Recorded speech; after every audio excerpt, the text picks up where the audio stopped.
Hello and welcome to this episode of Media Freedom Rapid Response interview series. Media Freedom Rapid Response, or MFRR in short, is a consortium of 6 media freedom organizations that together react on media freedom violations and defend journalist rights across the European Union member states and candidate countries.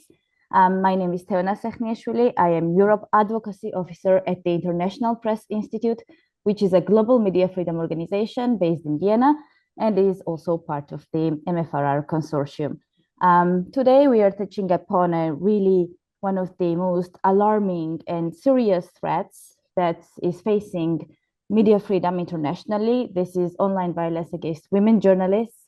According to UNESCO, in 2025, 75% of women journalists experienced online violence while doing their jobs, and alarmingly, 42% of them reported that digital violence also triggered real-world harm. Today, I'm glad to be joined by Emilia Șercan, who is a prominent investigative journalist from Romania. She is also an author and a senior lecturer at the Faculty of Journalism and Communication Science at the University of Bucharest. Emilia has been subjected to online violence and smear campaigns multiple times. And one of the recent really massive online violence campaign occurred very recently after she published her investigative report. Emilia, thank you very much. It's really good to have you. It's probably not... Sorry. Thank you for having me. Thanks. It's probably not easy to speak about these attacks, but I would still like to ask you to walk us through what you have gone through recently and what you're still going through after your very recent journalistic publication. Well, thank you first, and I want to tell you, yes, as you mentioned, yes, I was the subject of a smear campaign or discreditation or online violence multiple times. In early January was the recent the recent case. It started after I published an investigation about the Minister of Justice in Romania, who plagiarized his doctoral dissertation in law.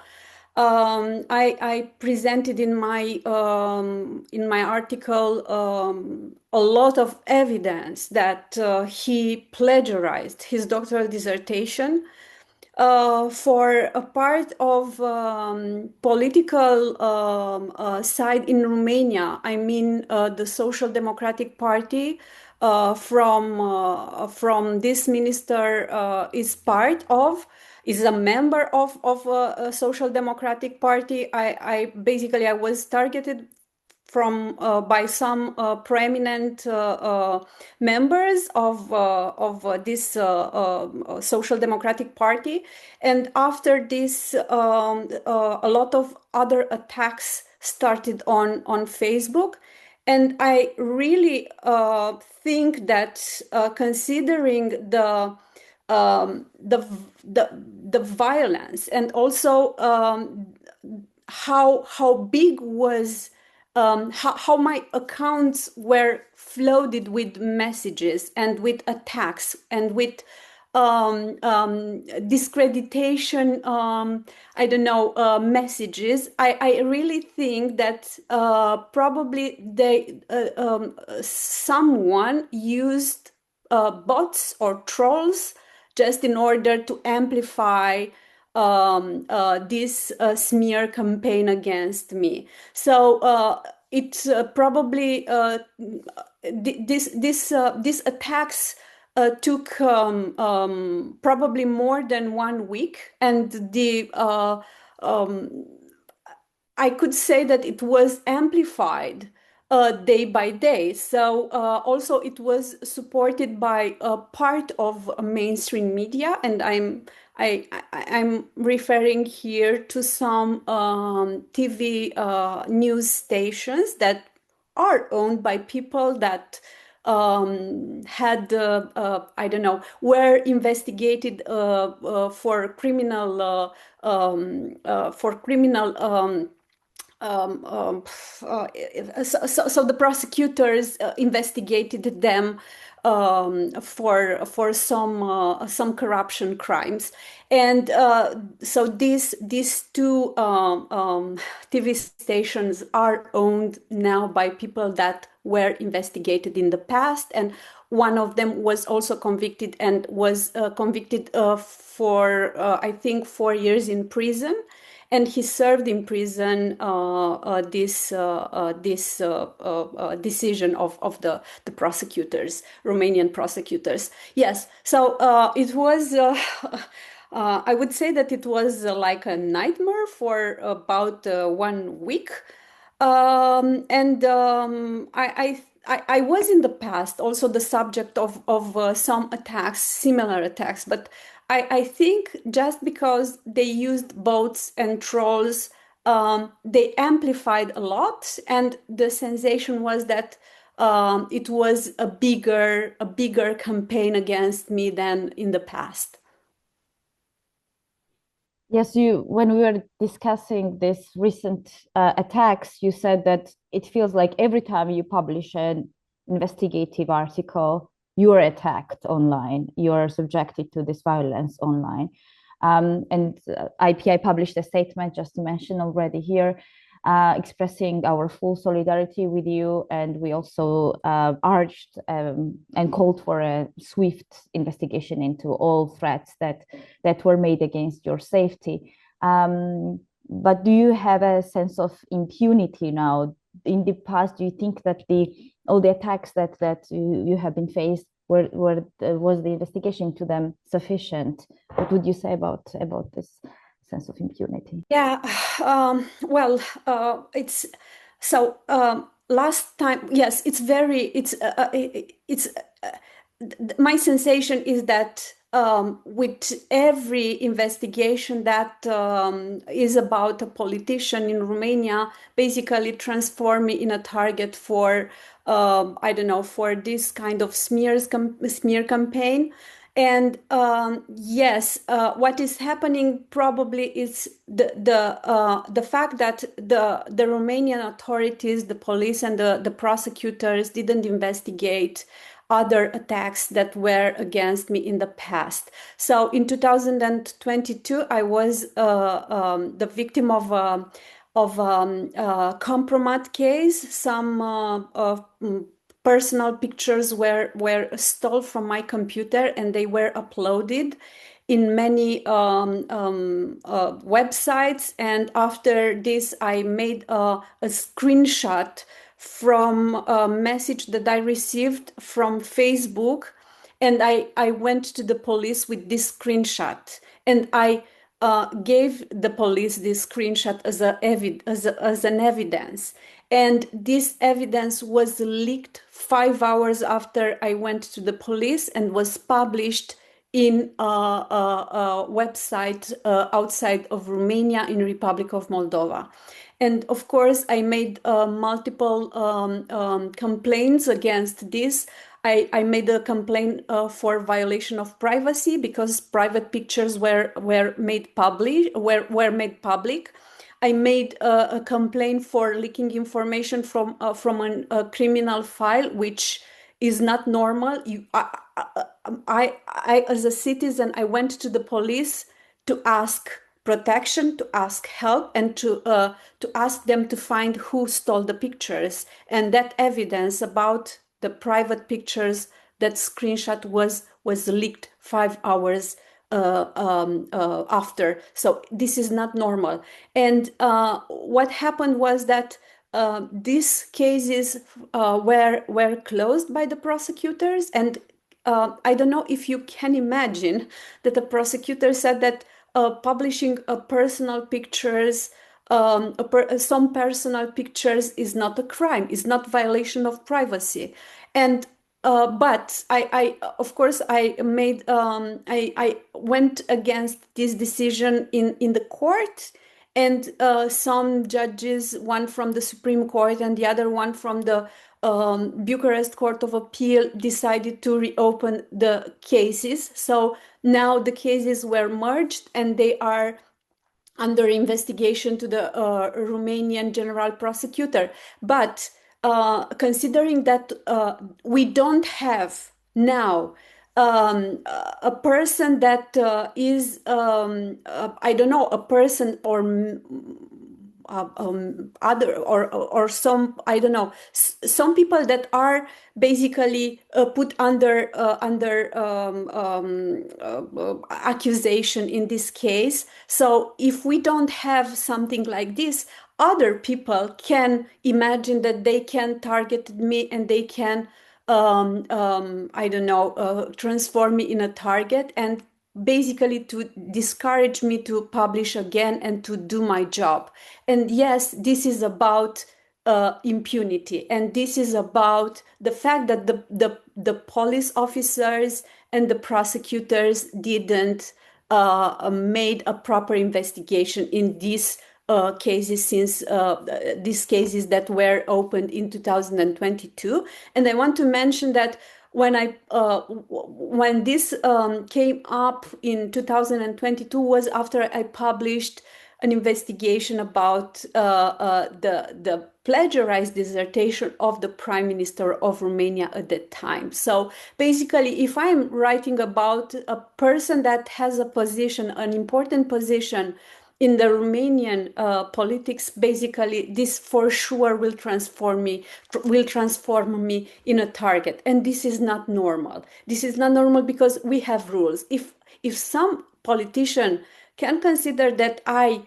made a mistake or I didn't investigate proper, or they can go in the court and they can basically sue me for publishing wrong information. But I'm covering this very tight I don't know field of academic imposture since 2015, so more than 10 years, and no one sued me in these 10 years, because it's very simple to make this kind of investigation. It's not something that requires, I don't know, let's say covered sources or something like this. No, you are just going in the library and you are reading the dissertation and you are discovering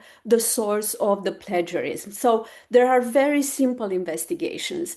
And it's not normal that basically some politicians are using this kind of I don't know of ways to solve basically the problem, transforming the journalist in a target and attacking them. This basically this is not solving the main problem, the fact that dissertation or that dissertations are plagiarized.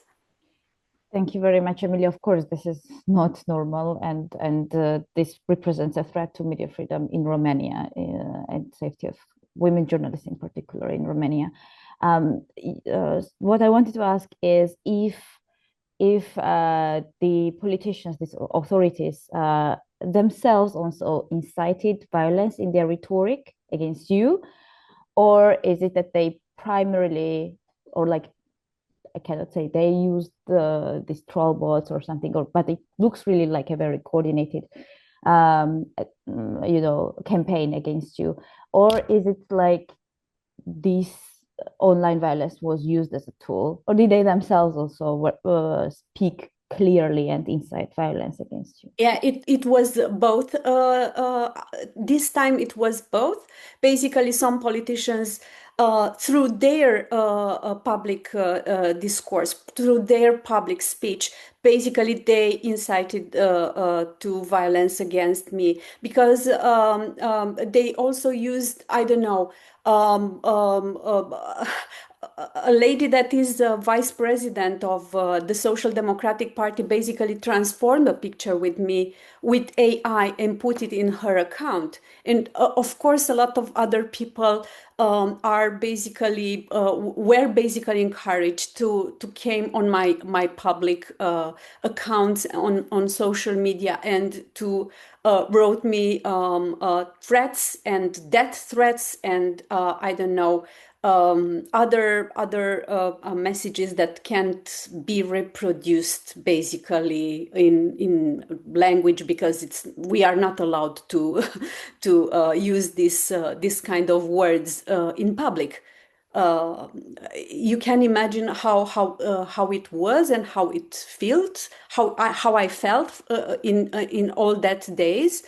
And what I want to tell you is just because the police and the prosecutors didn't made a proper investigation 4 years ago, and they are still didn't because the case is not closed. As I told you, we don't have until now a person that was found guilty in that case. Basically, I don't trust the police and I don't trust the prosecutors. And I didn't make a complaint this time because I'm just thinking if I'm going to them to ask help, what will happen this time? They will also leak some private information to I don't know, to some websites, or they will make a proper investigation if they basically refuse to do this in the main case that was opened in 2022. So basically, I don't trust in this moment the Romanian authorities. And basically, this is a feeling that many other journalists from the independent media feel something similarly with me. Yeah, actually, I wanted to ask if you've felt also solidarity from your colleagues from the international community. Yeah, yeah, yes. I felt a lot of solidarity, also from the colleagues from independent media who wrote some associations, journalist associations, and also NGOs that are protecting freedom of speech in Romania signed a letter that was basically sent it to European institutions and also to European NGOs that are protecting journalists and freedom of speech. But I also felt a lot of support from international media organizations, and this was very important for me because you know, when you are feeling alone in your country, or you are feeling that authorities in your country are not doing their job, is very important to know that you are not completely alone. And there are people that understand very well what are you doing, the how important is your job, how important is your work, and that you need this kind of solidarity to basically Keep going. to keep going. Exactly. Yes. And you keep going. I mean, my final question um, would be about you not being silenced. I mean, the primary goal of those campaigns are to silence journalists. But even after 2022, you have not been silenced. So what's your plans moving forward? Oh, well, even I passed through all these attacks many times, basically, um, helped me to understand the reasons that people have. Also, I can now I can deal better this kind of situations, and well, I know how to ask support, and I know how to pass through something similar. But well, as I told you, it's not normal. For sure, I will not be silent. I will keep do my job. Because I'm a journalist and I will remain a journalist and I will do my job as best as I can. And if someone is contesting my job, has opened the possibility to go in the court and to contest my investigations. But as I told you, no one did it. So I'm very sure that I'm doing very well my job, and basically I will do the same in the future. Thank you very much, Emilia. That's actually a really nice ending point for this conversation. And like I said, we stand in full support with you. Thank you. And we are definitely keeping a close eye on the further developments. And we still hope for a swift investigation into all these attacks that were made Thank you against so you. much. It's very important for me. Really, it's very important because, well, this is the situation right now in Romania. So yeah, I will try to do my best.